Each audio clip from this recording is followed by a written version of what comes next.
You all so much for joining me today and for taking this time um, in the day to spend with me. I know there's so many amazing things that are happening. I've been so impressed with the people that have been speaking and all of the things that we've heard so much. So I think that this is just a fantastic opportunity for all of us to be coming together and learning what's happening all around the world and in all different kinds of places and different perspectives that are happening. So yeah, I think that it's fantastic. I'm so pleased to be able to share what is really turned into a passion. It's kind of an accidental passion. And one of the things that I'm going to be talking about is a little bit of a breadcrumb story about these intersecting themes that seem to be so present in the conference already, about social justice and about hope, and about what we do when we have really limited timeframes and limited resources, which is really what single session therapy is all about. So like I said, I'm going to start today with a bit of a breadcrumb trail about how we kind of got from, or how I got from there to where I am today. And it starts actually a while ago. So I'm coming to you from just outside of Toronto, Ontario, in a little town called Dundas. And the reason that that's important is because, of course, I am in Ontario. And yeah. I'm from Hamilton. We're yeah. Great, yeah. So here in Ontario, we have an interesting situation that I don't think is unique to Canada or Ontario, but in Canada we have a publicly funded health system, like the UK and like many European countries, which means that when people need services, they get to go to mental health centers, especially as children, and get their services paid for. So I've actually been a psychotherapist for a long time, close to 20 years now. I've been doing this for a long time. And I spent most of my time and my clinical experience working in that public sector within that system. And what happened over the course of time is that our system kind of dissolved, I would say, especially when it came to kids.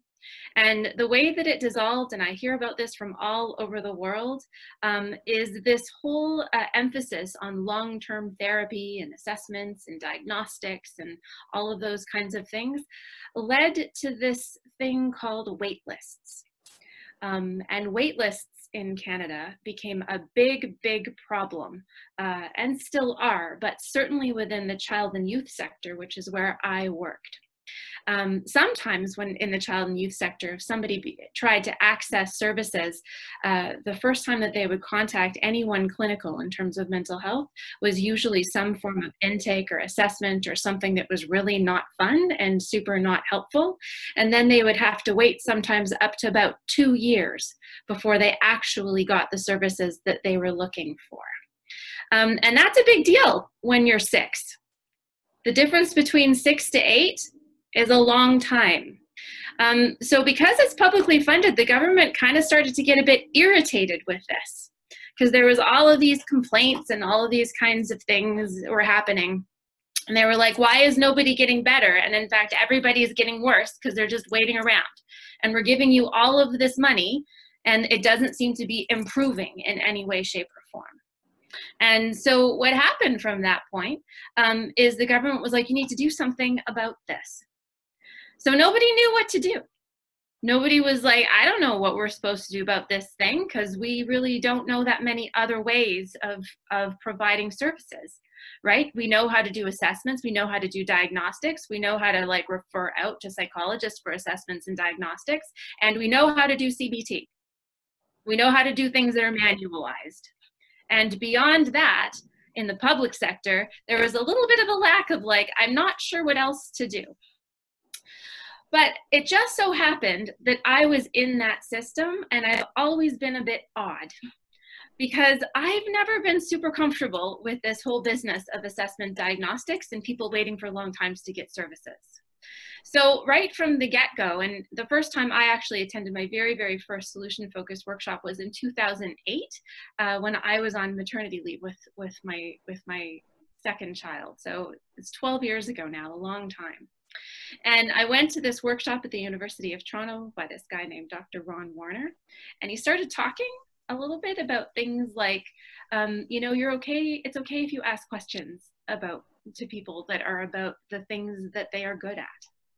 It's okay to ask questions in a clinical context about what people want. It's okay to ask them questions about success and about things that are working for them. And that's the first time in my whole entire career that I had heard another mental health professional talk that way about people. So I feel like that's kind of the first breadcrumb in my story, because that was the first time in my life that I got hooked. That idea of talking to people differently, or talking to people in a way that was meaningful and not based on deficit, really entered my sphere of understanding and allowed me to start asking questions. Because again, I've always been a little bit of an outlier, I feel like. I always sort of see things differently, and I really have a hard time just taking things at face value. I'm really like a why person. And I know sometimes in solution-focused stuff and theory, we're not supposed to know about theory, like we're not supposed to really care about the why, but I'm just not like that. Like I just can't settle down with the not knowing of the why. And it always kind of wobbles me. So I feel like I've kind of been on this journey my whole entire career about the figuring out, like, why does this work? And I've never been able to let that go, as many people have told me, why do you need to know why all the time? So that happened way back then. So my first breadcrumb was just even the acknowledgement that maybe things could happen differently. And for a long time, I was really kind of an outlier. I was the only one that I knew that was doing brief therapy and solution-focused therapy in the whole system that I had ever met. And people were kind of pushing back, and I was like, well, this is kind of what I do and whatever. And they just kind of let me go and do this thing. And then all of a sudden, this thing happened where the government was like, no more wait lists. And everybody was like, I don't know what to do. And I was kind of like, I know what to do. And all of a sudden, people started kind of being like, what are you doing? How come you're able to see so many people? And how come nobody's waiting? And how are you not doing diagnostics? And how are you not doing assessments, but still getting good clinical outcomes? And people kind of in my agency and in the Toronto area were kind of like, I don't understand what's going on. Because simultaneously, this thing was being looked at more closely. And this thing, this system or the service, was called a mental health walk-in clinic, which is actually not new. The first one ever happened in Minneapolis a long time ago. But then there still is one in existence in Calgary that began in the 1980s. It's the first really solid one in Canada, and it is still running.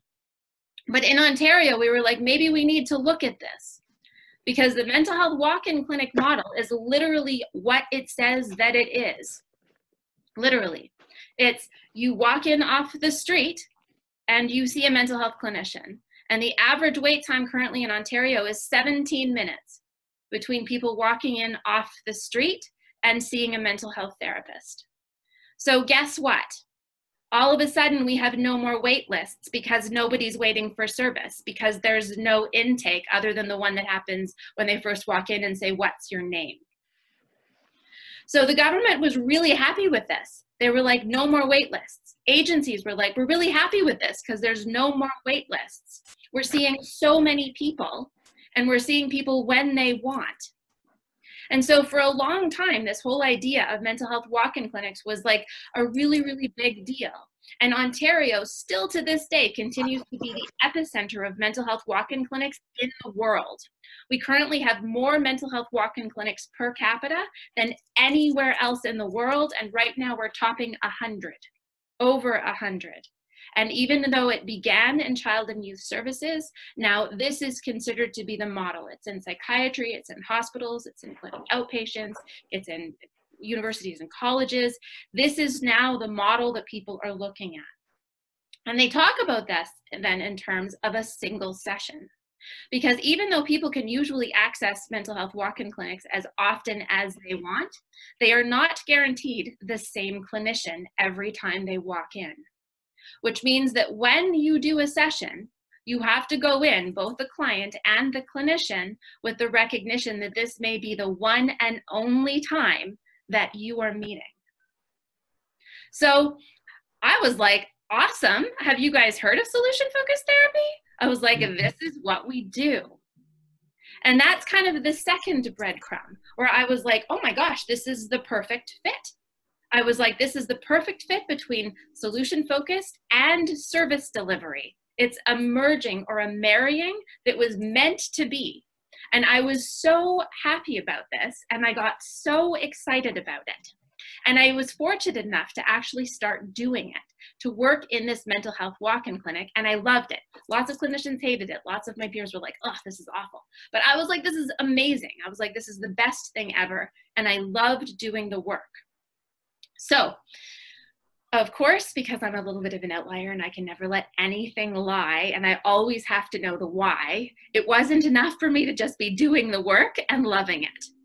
I have to like question the how come I love it and how come it works and how come it, right? So I have to go all the time into this why questioning. So I started to look into it. I started to do some research into single session therapy, which is not new. There's a whole body of literature out there that calls itself single session therapy that is actually not solution focused. And this was a surprise for me because I was like, how can you be doing single session therapy if you're not doing solution focused therapy? It didn't make sense to me. And I got to be honest, this is my bias and my history. I still don't really understand it. But people seem to be doing it. If you look at the literature, they're doing all kinds of things out there. There's doing like sex therapy and NLP and EMDR, and all of these kinds of things are happening in these single session contexts.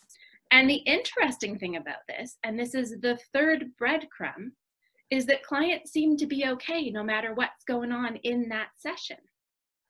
And I was like, how can this be?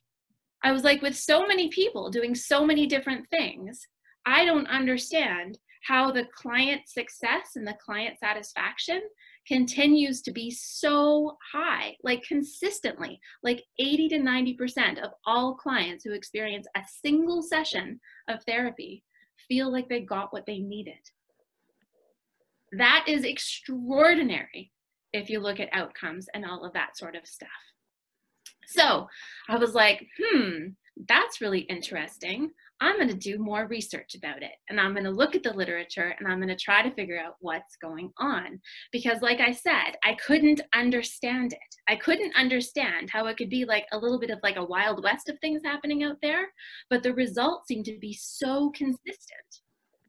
So again, I can't let anything go. It's a real problem in my life. I start to do a little bit more research, and I come across this one study out of the Wilfrid Laurier University here in Ontario. And it happened to be a study that was an outcome study, and it was an outcome study over time. And in this outcome study that had a longitudinal impact or a longitudinal effect, what they discovered, much to their surprise, and they're quite honest about it if you ever talk to the researchers, which is Carol Stocker and Cheryl Ann Kate, is what they were surprised to find out is that people coming into this walk-in clinic in Ontario, they expected the ones who were presenting with the lowest level of distress to be the ones who would benefit the most. Because in a single conversation, how much can you do, right? So they expected the ones who were coming in with the lowest level of distress to benefit the most. What they found was the opposite. They found that actually the people who were coming in with the lowest level of distress showed the least amount of improvement at 4 months, or at 1 month and then 8 weeks. What they found was that the ones that were coming in the highest level of distress were actually the ones who benefited the most, and that change was consistent over time. And people were like, what's going on? And there were all kinds of things. It was like, you know, common factors and like, I don't know, like readiness for change and all these kinds of things were coming up. And I was like, I don't know that that's it. That doesn't actually make a lot of sense to me, that that's what it would be. But then the other part of that study, it was a mixed methods design. So there was a quantitative aspect, but then there was a qualitative component as well. And so the researchers actually said, what is it? To the clients. They said, what is it that you think has made this difference? And they said, I felt more hopeful at the end of it. And I was like, they felt more hopeful? Like, what does that mean? And so I started looking a little bit, because again, I can't let anything go ever. I started looking into this idea of hope. And I realized, you know, hope I always think of as like, well, I don't now, but I used to back then, think of as hope as being a little wishy-washy. You know, I used to think of it as being a little kind of like, oh, this is what like, you know, the My Little Ponies do. They're hopeful, right? Or this is like the unicorn poops that, you know, do all of these kinds of things. And I was like, why would anybody think that it's the hope? Like, what is hope? It doesn't even make any sense to me. And then I happened to come across this article by this guy named Snyder, and it was called Rainbows in Your Mind, about this thing called hope theory. And I was like, oh, I don't think I can let that one go. So I ended up reading this article by this guy named Snyder, who's a psychologist. And he talks about hope, not as this wishy-washy kind of feeling thing that like comes and goes like with the weather, but as a state of being. So he starts talking about hope, not as a feeling, but instead as a cognition, as a way of thinking and a way of being, which then all of a sudden elevates hope from the land of feeling into the land of cognition. And as soon as we're going into the land of cognition and the land of being, then all of a sudden hope is the thing that has teeth. Like hope is the thing that we can actually start to use, and we can start to be more intentional about growing. Because what Snyder and his team realized, and this goes way back, this is an old theory, this theory, is that he recognized that people who have higher hope have specific characteristics which the rest of us would associate with good mental health. And this is where all of a sudden, for me anyways, something clicked. There was just this moment in time when I began to understand all of the things that we do in solution-focused therapy, like, or solution-focused practice, like beginning our sessions with that question, what are your best hopes from us talking today? We're not just asking the question, we are operationalizing hope. And that becomes a very different conversation then. That question becomes very different than the way that it was just as a set of skills or techniques that seem to elicit change. Because now I have a theory that can ground me. And when I have a theory that grounds me, I believe, I know actually, that I become a better clinician. Because what happens, I think, for a lot of us is no matter how many times we practice these questions, and no matter how many books we read, and no matter how many times we go through this, there are going to be moments when we're like, what just happened? Because people are dynamic. People are amazing, and people are wonderful things and inspiring and all of that. But sometimes it cannot be easy to be in that room and be in a place with someone who has experienced extraordinary hopelessness and suffering and despair.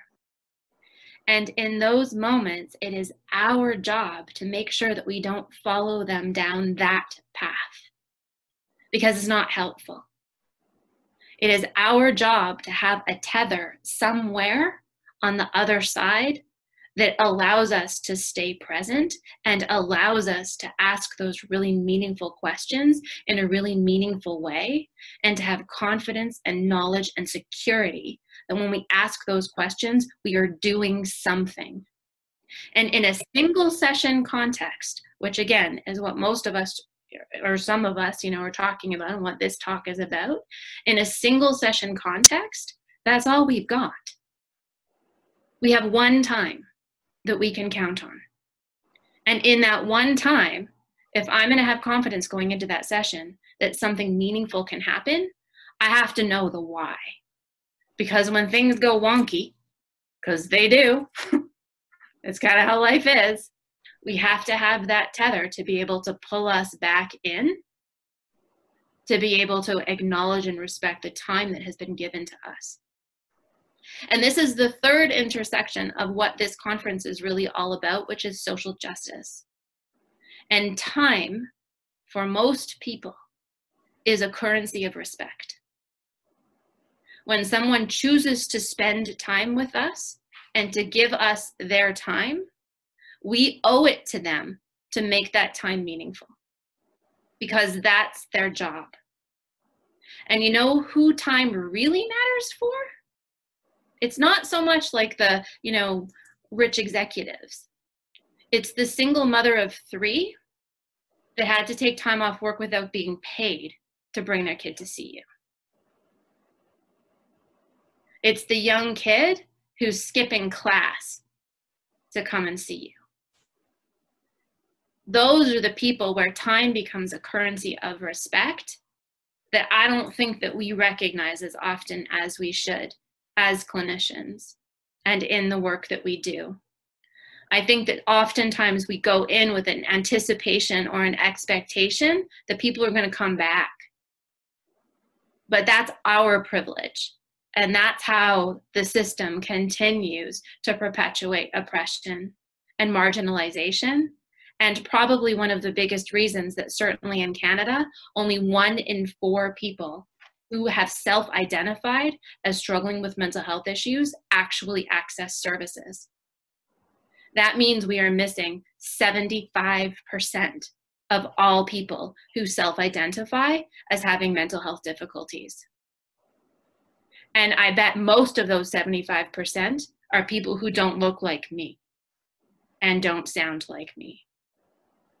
And so this idea of really taking those one single conversations and turning them into something that's meaningful and having confidence that we've done that becomes more than just us doing the thing that we're paid to do, and becomes an act of social justice. It becomes how we change the system that we are working within.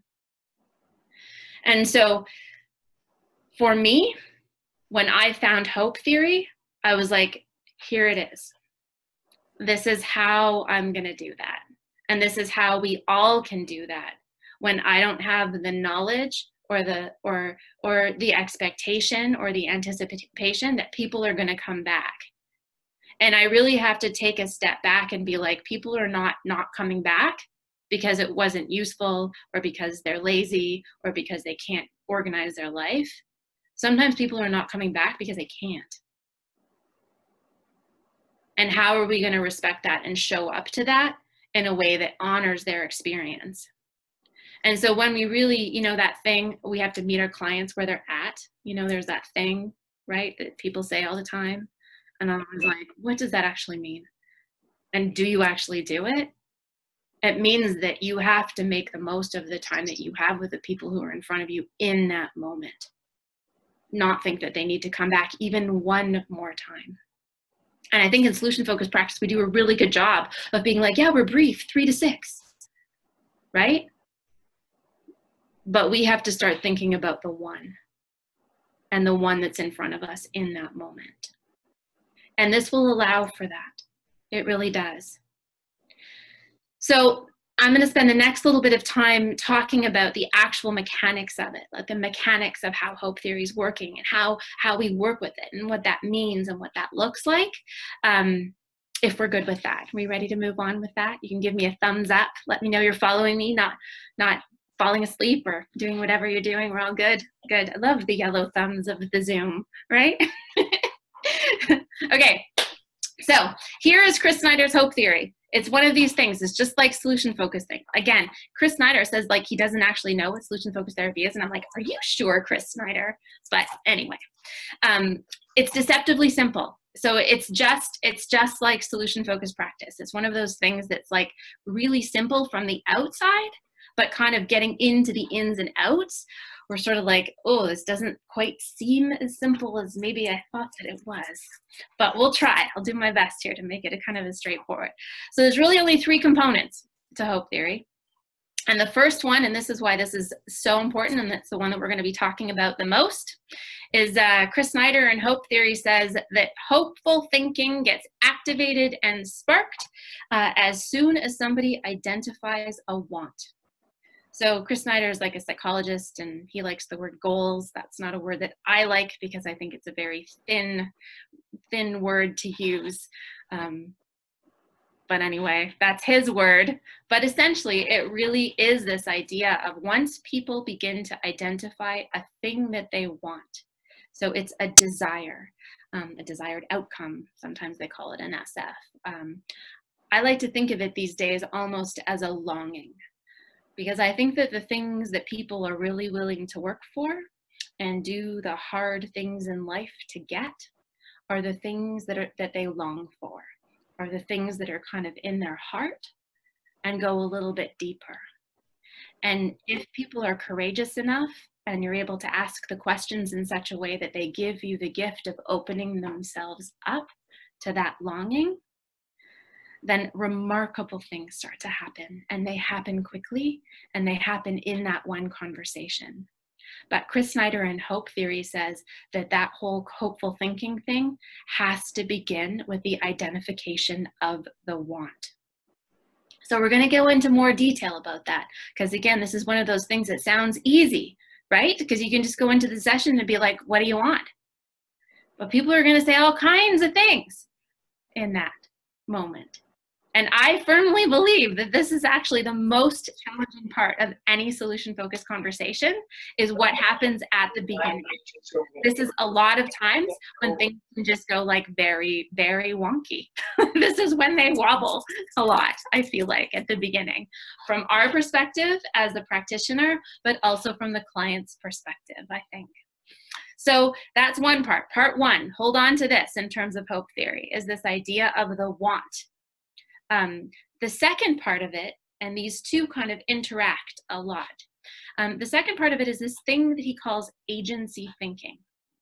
So agency thinking is about the belief that you can get the thing that you want. So you have to want something. If we were going to do this like a triangle, the wanting would be at the top, and agency thinking would be one of the points of the triangle, but it can't exist until there's a want. Because the agency piece is the part that says, do I believe that I can get it? Do I believe that I can do this? The third part of the theory is the pathway. And the pathway is really the how-to. So sometimes they call it the way power and the willpower. So the pathways is the way power, is the way to getting what you want. And the willpower is, do I think that I have it in me to take the way power to get what I want? And in Hope Theory, those two things interact automatically. They are what we call iterative and additive, which means that once one starts shaking, the other shakes too. Like you can't separate them out, which is such important information for us to know clinically. Because what that means is if we work on the one, and in solution-focused practice, the one that we are the most interested in is the agency, is the willpower, right? And in a single conversation, if this is what we're talking about, we don't have time for plan making. We don't have time to be pathways doing. We don't have time for the treatment plan. We don't. People think they spend all this time like trying to develop this plan, right? But we actually don't have time for that in a single conversation. And so the emphasis then needs to be on growing people's beliefs about themselves and their ability to get the thing that they want. And so this is the whole theory. It starts with the identification of the wanting of something, and then it sparks this other thing, which is the can I do it? Do I believe I can do it? And then as soon as we go into the can I, the brain automatically starts to generate the pathways. We can't help it. It's like that thing about, you know how when you ask a question, like if I say, what did you have for breakfast? Whether you actually answer me or not, there's 50 people who have just thought about what they had for breakfast. You just can't help it. right? It's the same thing when we turn hope into a cognition. As soon as somebody identifies a want, the brain automatically goes into that pathways thinking. Can't help it. It just happens. But what gets in the way is not the knowing how to do it. What gets in the way is the believing that you can do those hard things to get there. And when we're presented with that hopelessness at the beginning of the session, when you ask that question, what are your best hopes from us talking? And you get the I don't knows. It's not that they don't know. It's that they don't believe that if they say it out loud, that they can get it. And that's what hopelessness looks like. And a lot of times when we do clinical work, people have really good reasons to be cautious about that. Because the world can sometimes be not kind. Things get thrown in our way a lot of times that make us cautious about wanting. Because when we articulate a want, we are also then opening up to the possibility of disappointment. And that's hard. I had a session just last week. I do a lot of work with women in my private practice. And I find women come to see me, they self-select a female therapist sort of for one of two big reasons. One is because they've experienced intimate partner violence or are currently experiencing intimate partner violence or sexual assault or one of those things. So that's one area where,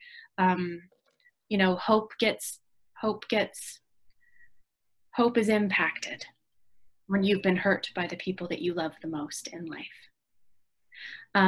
But the second reason that a lot of women come to see me has to do with fertility issues and the wanting of children and the identity of being a mother.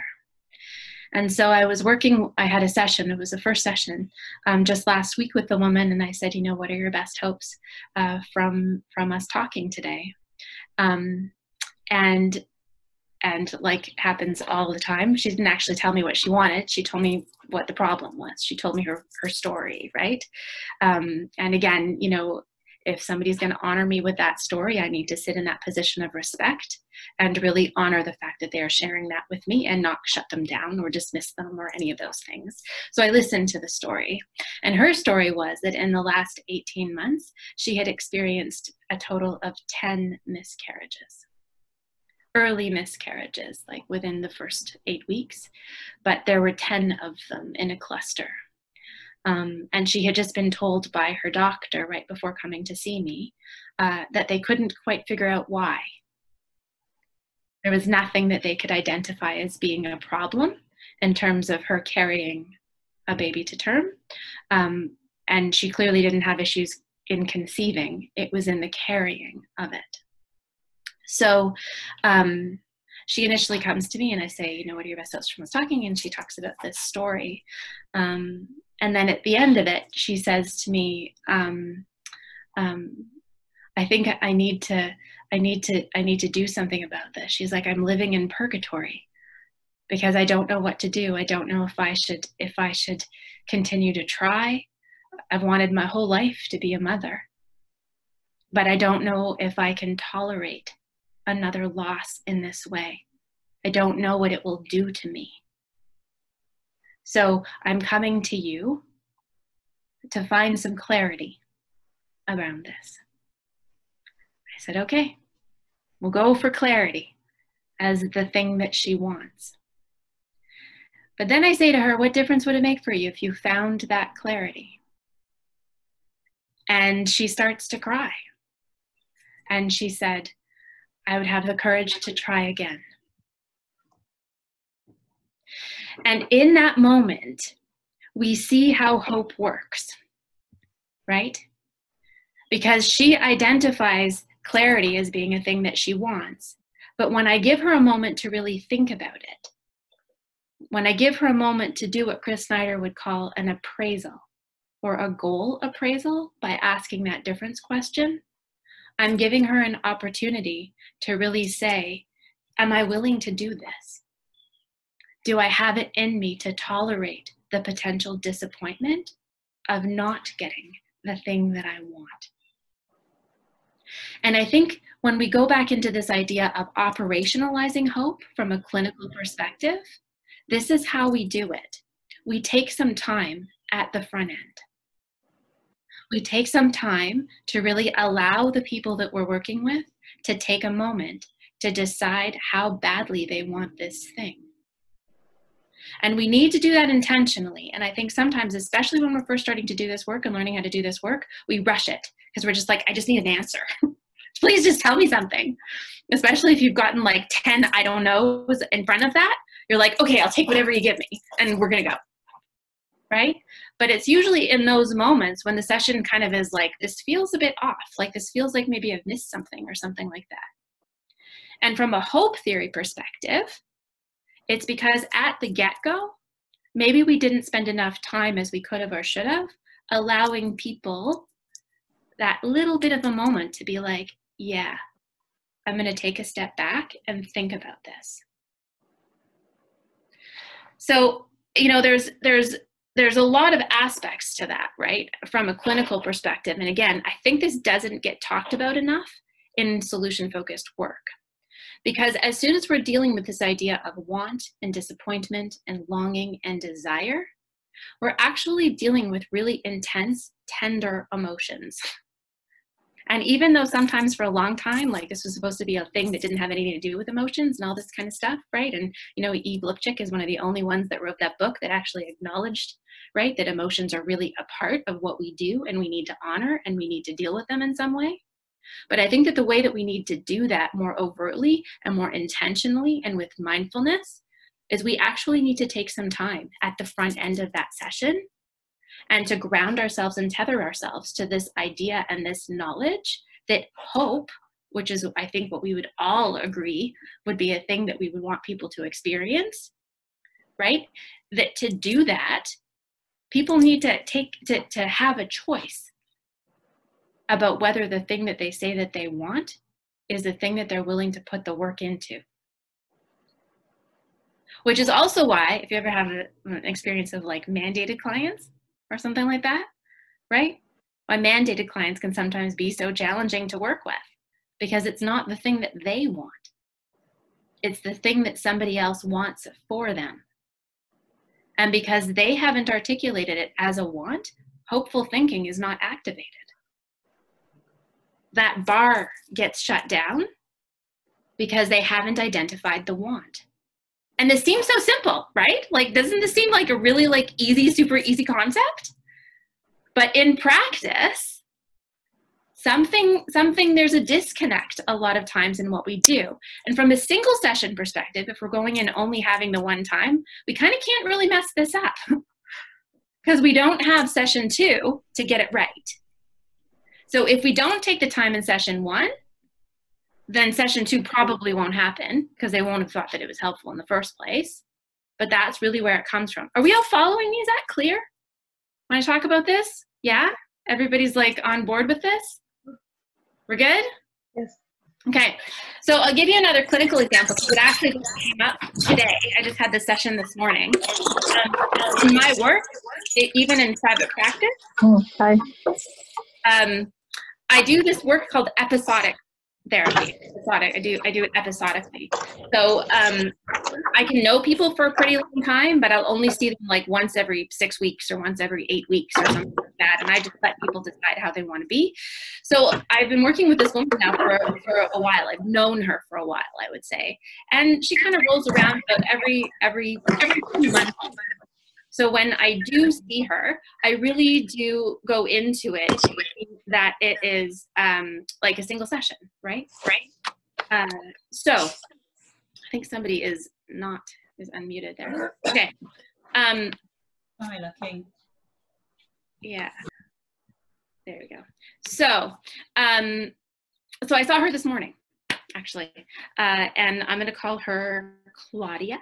And Claudia is lovely. She's in her 60s, and she's a woman who immigrated from Italy about 2 years ago, I guess. And she had a psychotherapist in Italy, and so she seems to think she needs a psychotherapist here. But I mean, there is stuff that's happened. So, she's, like I said, she's lovely, and she speaks in metaphor, and she's like very like, this and all these things. But her story is she came to Canada. She was born in Canada, actually, and her parents met because her dad came over in the 60s or whenever that was, and took her mother from Canada back to Italy. And according to Claudia, her mom died of a broken heart in Italy because she always wanted to go back to Canada, and she hated being in Italy. And once she got to Italy, she started kind of hating her husband, and everybody was miserable. And then she ended up passing away when Claudia was just 12, leaving her in Italy with her dad without a mom. So Claudia, from the time that she was a child, when she was quite young, had visited Canada a number of times with her mom. And so her memories of Canada had to do with this joyful extended family. So Claudia had ended up spending her whole entire life wanting to go back to Canada for her mother, because she had these experiences of what Canada would be like in her head. So she had a hope that she carried with her for 50 years that led her to move from Italy, to give up her life in Italy and come to Canada to live this life that she had longed for the whole time. And so if you think about how hope theory works, right?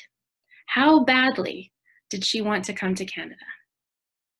She gave up her life there. She worked literally. She talks about working her whole life to move, getting enough money to be able to immigrate, leaving her husband, selling her apartment, like coming to Canada, like all of these things, like doing really, really hard things. And anyone who's ever immigrated to a different country knows how difficult that process is. It's not easy to do. You have to really want it to be able to do that work.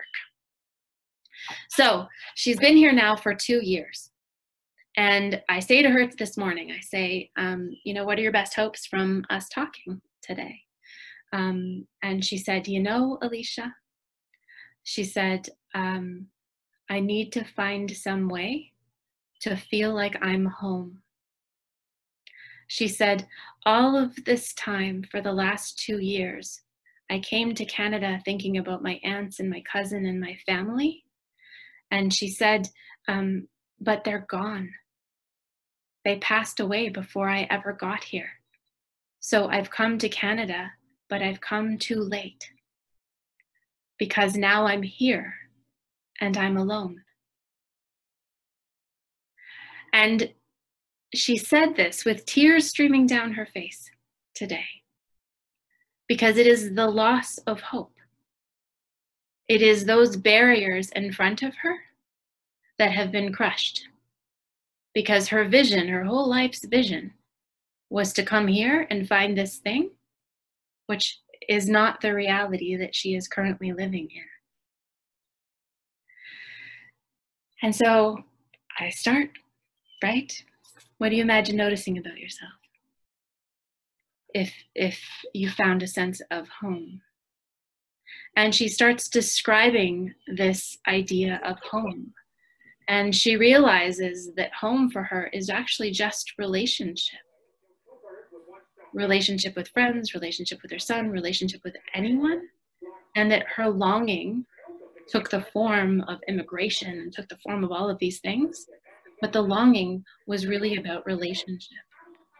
And she describes herself living this life here in a way that she hasn't before.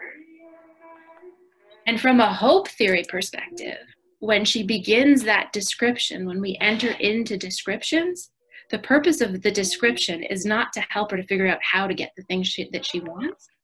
The purpose of the description is to give her a taste of life with what she wants in it.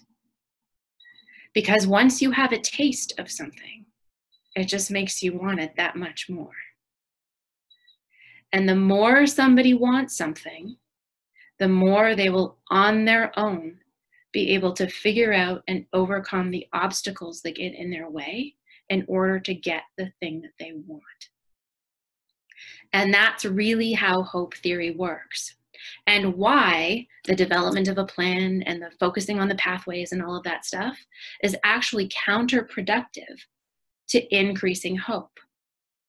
It's counterproductive because we want people to have 50 different ways of getting the thing that they want.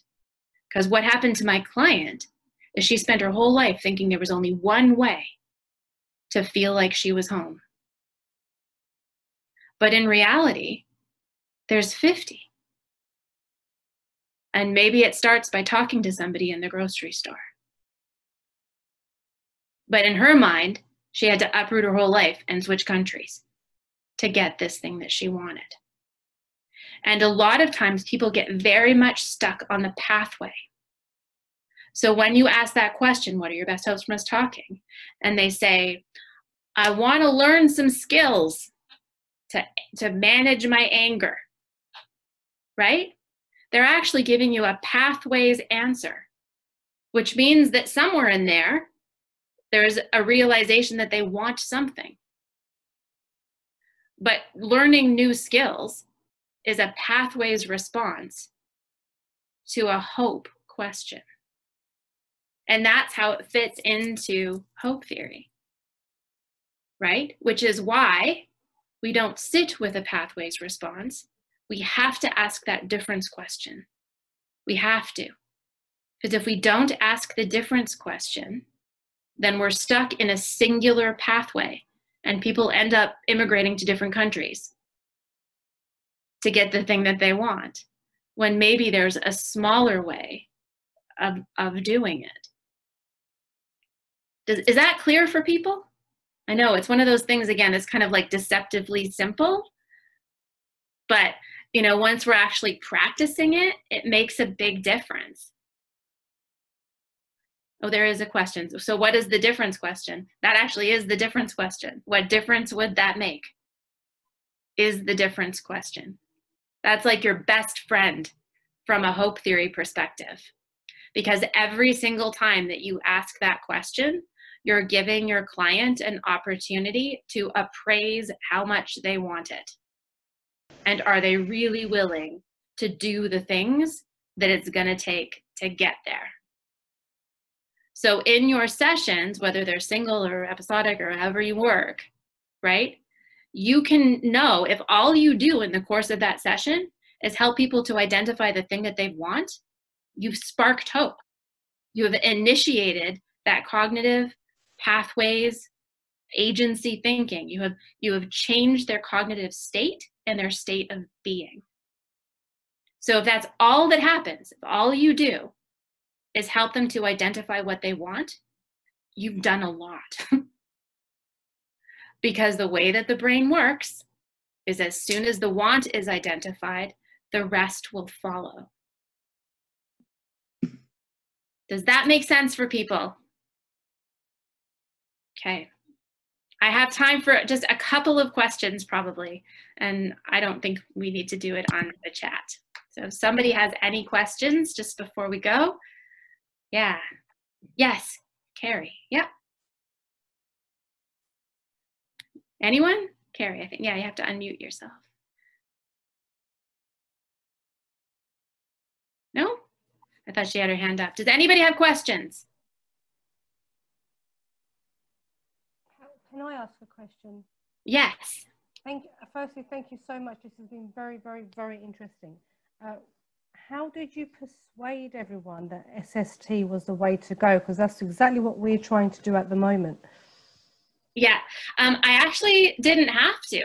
That was the amazing part of the persuading is when we implemented it, or in Ontario when they implemented, there was like an embedded evaluation. And I actually think it was like not a very good evaluation.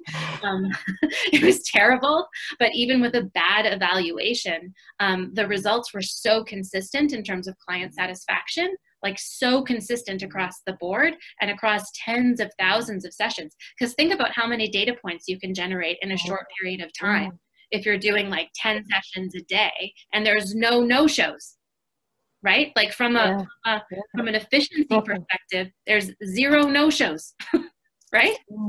So the implementation of these kinds of things becomes really easy because the results are quick. You know, spend a month tracking client satisfaction after one, and there's no service delivery. There. Anyway, there's no service delivery system that I've come across then or since that compares to that level of client satisfaction. Perfect, thank you. And this has been very informative, and we can hopefully chat later. Yes, I think that would be wonderful. Okay. Anything else? There might be some in the chat. I think people saw it. Yeah. Oh, anybody else have one? Can I ask you a question? Sure. Hi there. Thank you. Brilliant session. I'm just wondering if you've worked with people with extreme anxiety and depression, quite long term, and if there's the right hope question to ask someone who's feeling that hopeless. Right. Well, and I think one of the things that hope theory says is hope is always present. So I don't know if there's ever the right question to ask as much as we have to know that it's there. And this is kind of where that tether comes from, right? And the grounding of the knowledge that just so long as you want something, which includes picking up the phone and calling you, or which includes having breakfast in the morning, or includes whatever it is, we need to know as practitioners that hope is present. And there's a lovely quote out there that talks about how therapy flows from expectation. So it's not so much about the question. I'm actually not a big, I don't know if it's always about the micro questioning. I think sometimes we get stuck on that a little bit, that it's about the actual question, but I actually think that it's about the pacing, and it's about the having the confidence that there's an answer on the other end. So even if you felt like this for so long, even if there is that level of pervasive hopelessness, right? The question is really just about, given all of that, given for as long as you've been experiencing this for, what could you possibly imagine coming out of this conversation that would allow you to say you're moving forward in a different direction? Okay, thank you very much. Thank you. Yeah, and they'll usually give you a not response, right? I won't be anxious, I won't be sad, I won't be whatever. And of course, our next question needs to be, what will you be instead? Or an instead variation of that. So, yeah. Thank you. Great. Alesya, can I ask, are you okay with sharing your email here or privately? For sure, yeah. Do I know how to do that? Sure. Alesya, you type it in the chat. Okay. Yeah, you do it to everybody or To everyone. Yeah. There it is. Look at me. Thanks, Sam. You're hot today. Yeah. All right. Anyone else? Can I ask a question? Of course, yeah.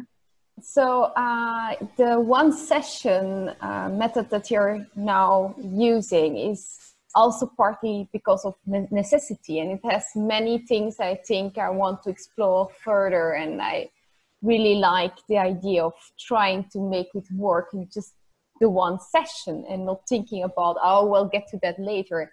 So I love that. I just wonder, what if you had the perfect world and, you know, no limitations, and you could say what way of follow-up that you would like, or what amount of, you know, possibilities for clients to get back to you? What would you want? What would you recommend?